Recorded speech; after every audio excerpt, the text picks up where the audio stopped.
Salut et bienvenue dans une nouvelle vidéo. Alors comme tu as pu le voir sur la miniature YouTube, aujourd'hui on va te parler de notre tente de toit. Tu l'auras certainement reconnu, surtout avec cette magnifique planisphère qui est juste derrière moi. Donc cette tente de toit, c'est la Skycamp 3.0 de chez iCamper. Allez, c'est parti, on rentre tout de suite dans le vif du sujet. Alors cette tente là, c'est leur version familiale, c'est la plus grande de leur gamme.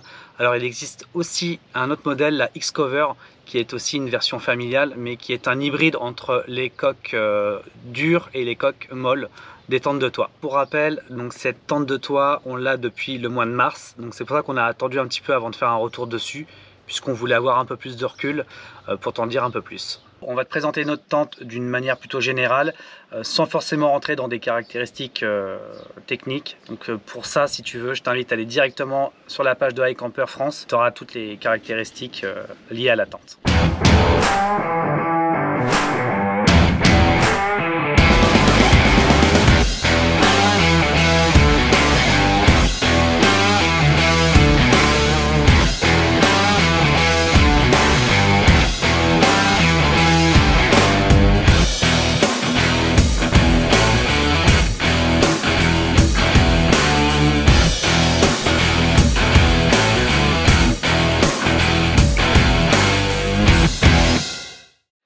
Allez, c'est parti, on va attaquer la présentation de la tente et on commence par l'extérieur.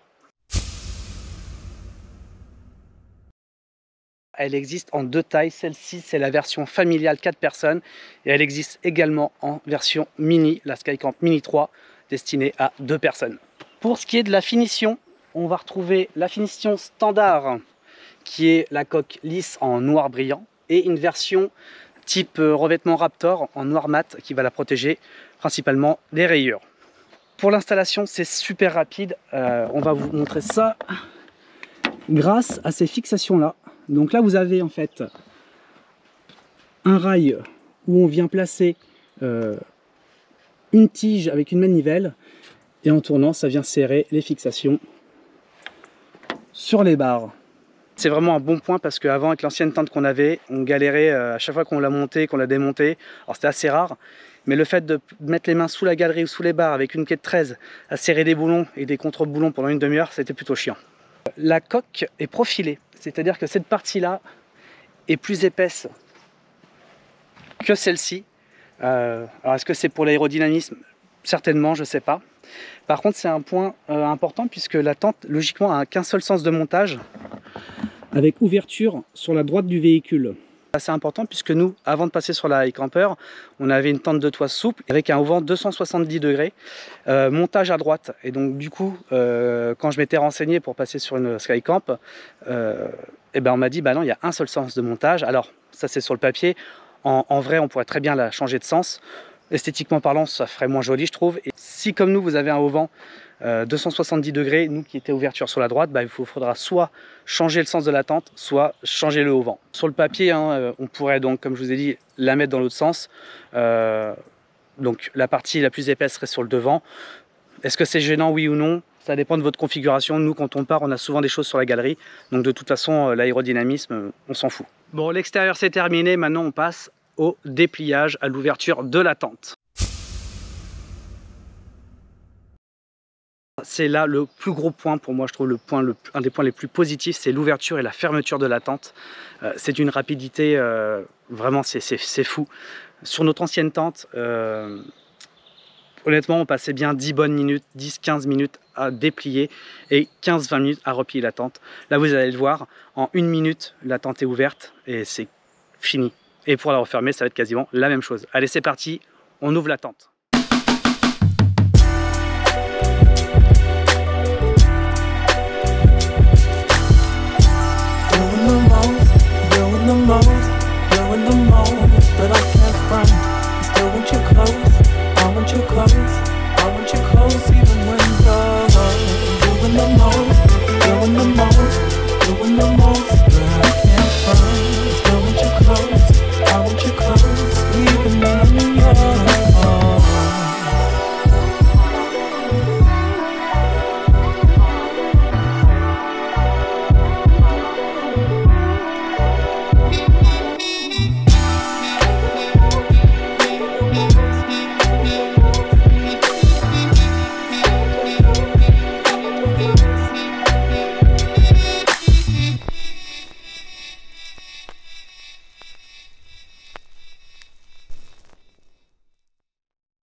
Voilà, assez rapide, non? L'ouverture effectuée, je vous montre maintenant l'intérieur. Après avoir déplié l'échelle, on se déchausse bien sûr. Petite chose à savoir au niveau de la fixation des tiges, si vous installez l'annexe qui va avec, là il y a le zip, et en fait la tige elle viendra se mettre dans l'anneau pour pouvoir utiliser le petit rabat avec le zip. Donc ça c'est vraiment fait, l'anneau c'est quand vous utilisez l'annexe, et si vous ne l'utilisez pas, ça sera ici. En parlant des tiges, quand on ouvre la tente, on va retrouver ici une petite pochette avec toutes les tiges. Donc ça, on est sûr de ne pas les perdre. Le plancher en alu, il est vraiment de bonne qualité, c'est vraiment épais.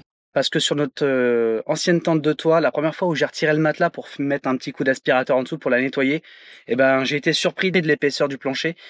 Ça faisait peur de monter dessus et j'étais en train de me dire, on dort là-dessus. C'était vraiment super fin. Ça respirait pas la qualité ni la robustesse, quoi. Alors une des premières choses à faire, c'est de venir installer le matelas qui est en deux parties. Donc pour ça, il suffit juste de tirer cette partie-là. Pour ce qui est des ouvertures, des fenêtres intérieures, ça c'est pareil, c'est plutôt simple, un peu comme sur toutes les tentes.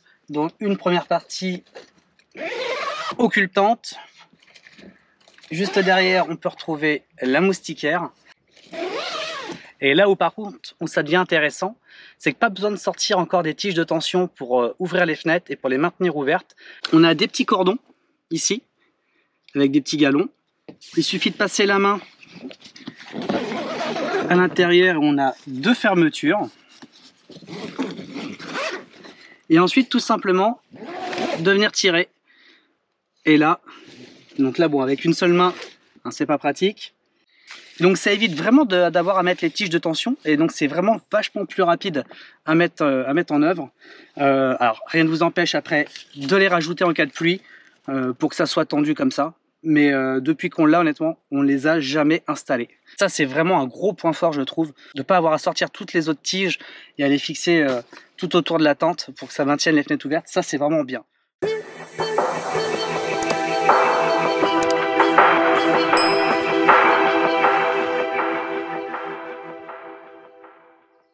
Alors en parlant de fenêtre, il en reste une, celle qui est au-dessus de moi. Je sais plus si c'est la Sky View, la Sky Dome, comme ils l'appellent. Donc une fenêtre avec, pareil, une moustiquaire. L'avantage, c'est qu'on peut retirer la première, on va dire la première partie de la tente au-dessus, qu'on peut venir replier. Et du coup, quand on est sûr qu'il ne va pas pleuvoir, qu'il fait beau l'été, si on veut aérer ou pouvoir regarder dehors, et ben ça nous permet vraiment de pouvoir passer la tête. Et ça, je pense que c'est bien aussi, alors on ne l'a pas encore essayé en condition, mais quand il fait vraiment chaud, pour avoir une bonne circulation d'air dans la tente, ça peut être pas mal. Tous les arceaux de la tente sont recouverts d'un revêtement.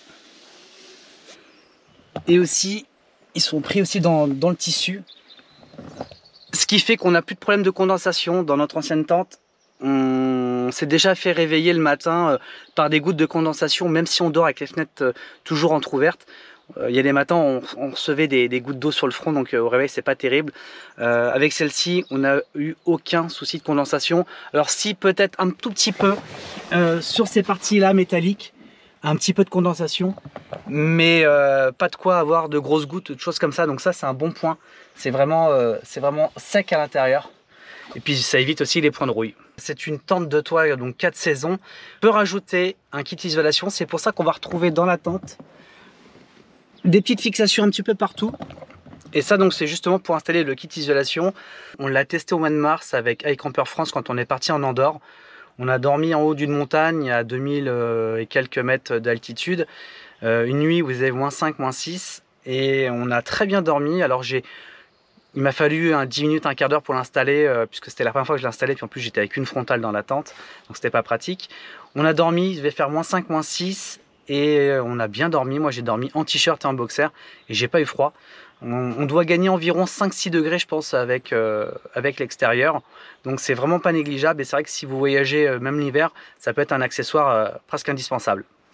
Alors pour ce qui est de la qualité de la tente de toit en général, Je la trouve de très bonne qualité. On peut s'apercevoir que tout est bien fini, les fermetures des fenêtres, tout ça, c'est du costaud, ça va pas s'abîmer rapidement. On voit que la toile est assez épaisse, assez opaque, et justement en parlant d'opacité, un point fort, c'est vraiment le fait de pouvoir, même en plein jour, être dans le noir complet à l'intérieur. Donc c'est pour ça que ça nous a valu quelques grasses matinées surprises lors des premières utilisations. On était habitué avec notre ancienne tente de toit à être levé dès les premières lueurs du jour. La lumière traversait la tente. Là c'est vraiment pas le cas. Donc en bivouac d'habitude on mettait jamais de réveil parce qu'on savait très bien qu'à 7 h on était réveillé. Là maintenant on est obligé de mettre un réveil. Je vous montre ça tout de suite. Une fois que toutes les fenêtres sont fermées, et donc là il est 14 h avec un grand soleil dehors et on peut s'apercevoir qu'on ne voit rien dans la tente, mis à part un peu d'éclairage rouge là, mais ça c'est normal, c'est la petite lumière sur la GoPro qui clignote. Et si je vous fais faire le tour comme ça de la tente, on peut s'apercevoir, voilà, on a un tout petit peu vraiment de lumière, mais c'est vraiment léger. Alors pour la partie intérieure, je dirais que c'est à peu près tout. Pour moi, c'était l'essentiel. Si je devais rajouter quelque chose, ça serait certainement une lampe intérieure. Il n'y en a pas. On a rajouté un petit ruban LED tout autour de la tente. Ça se pose assez facilement et puis ça permet de créer une petite ambiance sympa. Je vous montre ça. Voilà.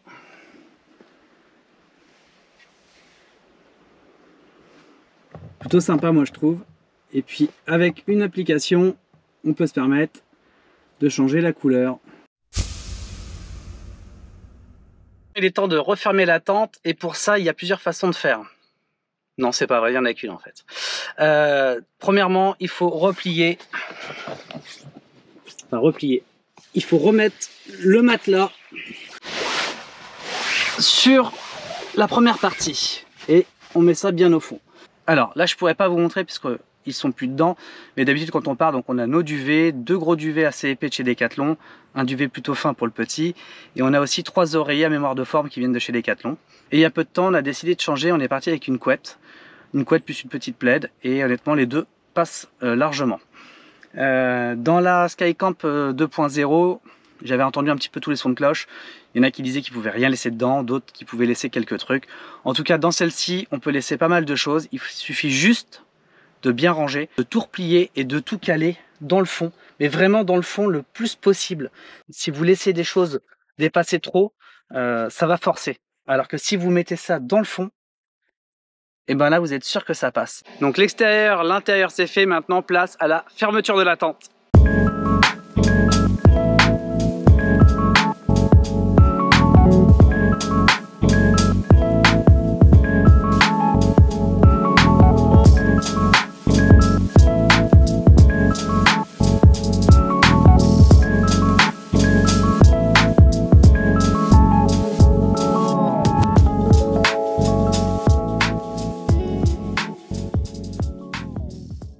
Pour conclure cette vidéo aussi, on va parler des plus et des moins. Alors en point positif, le temps d'ouverture et de fermeture de cette tente, c'est hyper rapide. Je l'ai dit en début de vidéo, l'ancienne tente entre un quart d'heure et 20 minutes, ouverture-fermeture. Là en 2-3 minutes, ouverture-fermeture, c'est fini. Deuxième point, les fenêtres. Donc plus besoin de mettre des tiges de tension partout. Avec les fenêtres, ouverture rapide sur les côtés, ça va beaucoup plus vite. Troisième point, on l'a vu tout à l'heure, l'opacité de la tente. On peut vraiment dormir dedans sans être gêné par la lumière du soleil. Alors quatrième point, je dirais la qualité de fabrication, la qualité du plancher, la qualité des finitions, ça reste vraiment le top. Un point qui est très important aussi, c'est le vent.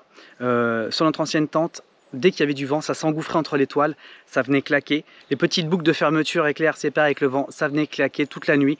Je me suis déjà retrouvé, je me rappelle, au Mont-Saint-Michel, en bivouac, à 3 h du matin, sortir avec pas frontal en slibard pour aller mettre du scotch ou essayer de serrer les choses pour pas que ça claque. Et il y a des nuits où j'ai vraiment pas dormi. D'ailleurs, quand on était parti en Italie, au retour, j'ai décidé vraiment de me séparer de mon ancienne tente parce que j'ai passé des nuits avec du vent et c'était épouvantable, j'ai pas dormi de la nuit. Là, il n'y a aucun bruit de vent, tout est bien tendu, les fermetures ne claquent pas entre elles, les bâches ne claquent pas, ça c'est vraiment un point super important aussi. Alors un autre point positif, je dirais le SAV avec Camper France, ils sont situés à Avignon, donc quand vous les appelez, vous tombez directement sur l'équipe. Et justement, comme je parlais de l'équipe iCamper France, on a pu partager 10 jours avec eux lors d'un road trip au mois de mars en Andorre. Et on a rencontré vraiment des gens adorables et on a passé un excellent moment. Les points négatifs, eh ben, il faut en trouver toujours. Ce que je peux comprendre, je dirais le prix. C'est une tente qui est assez chère. Ça représente quand même un sacré budget. Par contre, pour moi, c'est une tente, voilà, si vous êtes comme nous, vous partez régulièrement avec, c'est un bon investissement. Vous savez que vous achetez une tente de qualité qui va durer dans le temps. Si c'est pour partir une semaine tous les ans au camping, ça ne sert à rien d'avoir une tente, je dirais, de cette gamme-là. Les tentes souples sont largement suffisantes. Après, l'inconvénient, c'est le repliage, dépliage. Voilà. Quand vous êtes comme nous, que vous changez de spot tous les jours, la tente souple, ça devient vite un fardeau. Je me rappelle sur le RB5 en Espagne, pendant 3 semaines, on changeait de spot tous les jours. Dès le matin, replier la tente à 10-11 heures, j'étais en nage, obligé de reprendre une douche à chaque fois. Là, ça va assez vite. Si c'est du bivouac occasionnel, n'importe quelle tente fera l'affaire. Quand vous cherchez du confort et que vous partez vraiment souvent, et ben voilà, là vous avez une tente, c'est pas du tout le même budget, mais vous êtes sur du haut de gamme, donc c'est pour ça que le prix est en conséquence. C'était juste pour faire un retour d'expérience entre une tente avec laquelle on a commencé et on a découvert le bivouac en 4x4, avec une tente vraiment maintenant haut de gamme et avec laquelle on bouge de plus en plus. Donc c'est pour ça qu'on a choisi de passer sur ce modèle de tente, parce que ça correspondait vraiment beaucoup plus à nos attentes. Et peut-être un autre point négatif, dans le sens où elle est profilée, qu'elle s'installe logiquement que dans un sens. Donc comme on l'a vu au début de la vidéo, on peut quand même la retourner si vraiment on veut. Voilà. Alors pourquoi la Skycamp 3.0 de chez iCamper et pas une autre? Bah écoutez, tout simplement, ce qu'il faut savoir, c'est qu'avant cette tente là, donc on avait une tente de toit souple en 180 de large, donc une tente Jebel, qu'on a gardée 2 ans. Donc c'est vrai qu'au bout de 2 ans, elle commençait à être vraiment usée, malgré qu'on soit soigneux et qu'on fasse attention. Voilà, elle s'abîmait fortement, des déchirures sur la toile, les fermetures éclairs aussi qui commençaient à gripper. On a pu tester une tente de toit Jens Baroud toute neuve, le modèle Evo Grand Raid, qui est donné pour une tente familiale aussi, 3-4 personnes. Et là, grosse déception, à 3 dedans, on était vraiment serré, donc ça ne nous a pas plu du tout. Plein de petits détails comme par exemple le fait de renrouler les ouvertures des portes, des fenêtres qui se renroulent vers l'extérieur. Alors soit c'est moi qui ai mal géré avec la tente, mais je sais pas, en tout cas nous on n'a pas du tout accroché avec cette tente là. Et par la suite on a pu passer un week-end avec une Skycamp 3.0 prêtée par un couple d'amis. Et là voilà, ça a été la révélation, on s'est dit c'est cette tente là qu'il nous faut, tout simplement. Après certains vont me dire, tu parles beaucoup du côté tente de toit familiale, mais la Skycamp, donc pour nous, c'est la meilleure tente de toit familiale à l'heure actuelle, mais pas que.